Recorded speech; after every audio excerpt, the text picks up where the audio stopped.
Kalen Thorne had spent 15 years scraping a living from the bones of dead civilizations. He was a relic diver, one of the last who still believed the old war tombs held something more than rust and radiation. The Permidium Belt, a graveyard of ancient starships and orbital fortresses left over from the Machine Crusade, was his hunting ground. Most divers hunted for power cores or weapons fragments. Kalen hunted for secrets. The signal had appeared 3 days ago, a low, resonant pulse on the quantum harmonic frequency, one that no modern ship or station emitted. It came from the heart of a derelict dreadnought, half swallowed by a decaying neutron star-esque gravity well. The Oblivion-esque gaze. The locals called it. 20 other divers had entered its hull. None had returned. Kalen's cutter, the Scavenger-esque Pride, was little more than a welded coffin with thrusters. But it was paid for. He guided it through the debris field, past the frozen corpses of failed expeditions, until the dreadnought-esque black silhouette blotted out the stars. The airlock ground open with a shriek of tortured metal. His suit-S sensors screamed interference. Then silence. Then the pulse again, stronger now. Almost hungry. He followed it through corridors where the walls wept coolant and the gravity plates flickered, forcing him to crawl at times. The deeper he went, the more he noticed. The bulkheads weren't just damaged. They were cut cleanly, as if by a blade that could part molecular bonds. And the corpses, human, aliens, and something else, were all missing their torsos. Not severed, removed, hollowed out. At the heart of the ship, in a zero-gravity chamber lined with obsidian prayer scripts, he found it. A sarcophagus. Black. Not painted black, but the black of a material that absorbed light, sound, and even the ambient heat of his suit. Upon its surface, a single crimson line pulsed like a heartbeat. The pulse. Kalen's hands trembled as he approached. He heard the whispers in the dive bars of Port Terminus. The Relic blade. The God Killer. The first sin. Legends said it was not forged but born a weapon from before the Crusade. From before the first human colony ship. From a war so old that even the stars had forgotten it. He didn't intend to open it. He was a historian. Not a fool. But his suit-S manipulator arm, the one he used for delicate extractions, moved on its own. Or perhaps the pulse had become a command.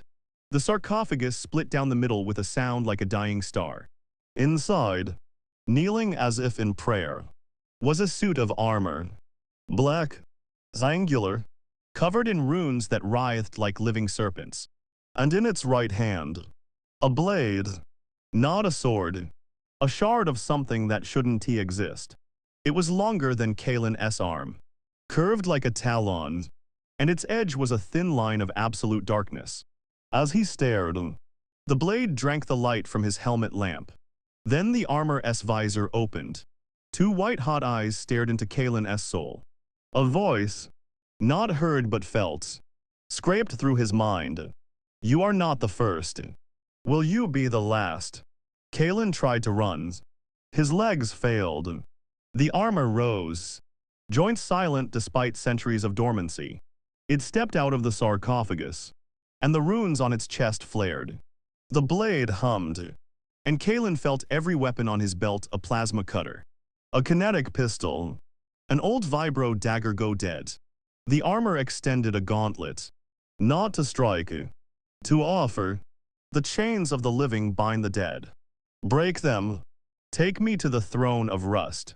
Kalen had no idea what that meant. But as the dreadnought-esque hull began to collapse around them, the neutron star-esque gravity finally winning, he made a choice. He grabbed the gauntlet. The armor flowed like liquid shadow, covering his own suit, fusing with his skin, his nerves, his thoughts, pain, then power. Then the blade was in his hand, and he was more than humans.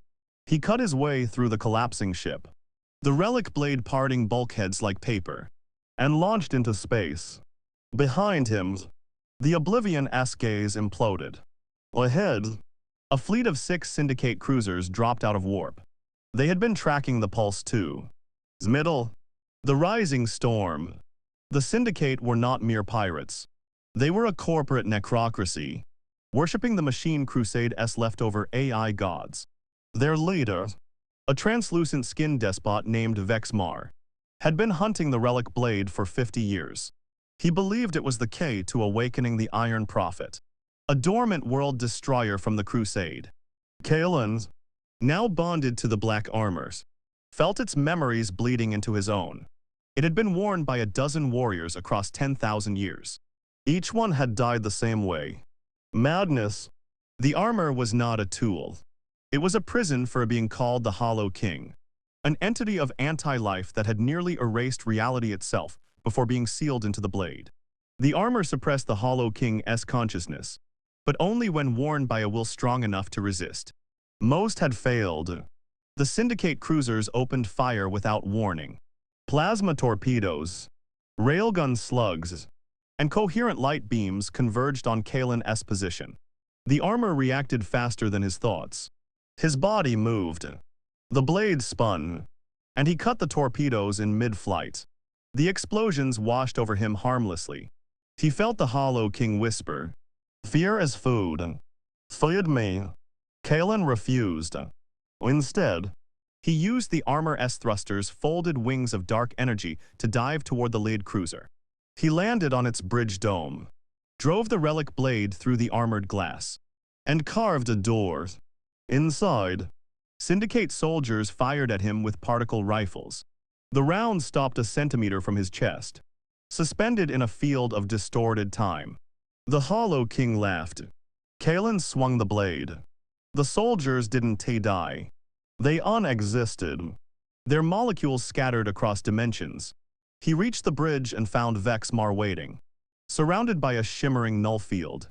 The despot smiled, his teeth blackened with cybernetic oil. "You don't know what you've taken. Diver, that armor is a leash, and the dog wants off." Mar pressed a remote. The null field expanded, suppressing the armor's time dilation. Kalen was suddenly human-sized again. Vulnerable. A dozen shock troopers closed in. The Hollow King screamed in his mind, "Let me out. Just this once." Kalen refused again. He fought as a man, using the blade's raw cutting edge still sharp enough to sever anything physical to parry and strike. He killed 4 troopers, took a plasma burn to his left arm, and finally reached Mar. He didn't kill him. He grabbed the remote, crushed it, and the null field collapsed. The armor roared back to full powers. Mar laughed. "Too late. I already transmitted the coordinates. The Iron Prophet rises in 6 hours. You can stop it." Kalen looked into the man's eyes and saw not malice but worship. Mar wanted the world destroyer to wake. He wanted the end of all lives. Kalen made a different choice. He sheathed the Relic blade across his back, lifted Mar by the throat, and said, "Show me how to seal it instead." Mar's smile faltered. "You can seal a god." "No," Kalen replied, the armor's white eyes. "But you can feed it." He didn't kill Vexmar. He did something worse.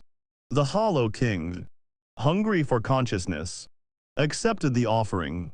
Kalen pressed his gauntlet to Mar's forehead, and the armor siphoned the despot's mind every memory, every skill, every dark prayer directly into Kalen's own. He saw the Iron Prophet's activation sequence. He saw its weakness, and he saw that Mar had been lying.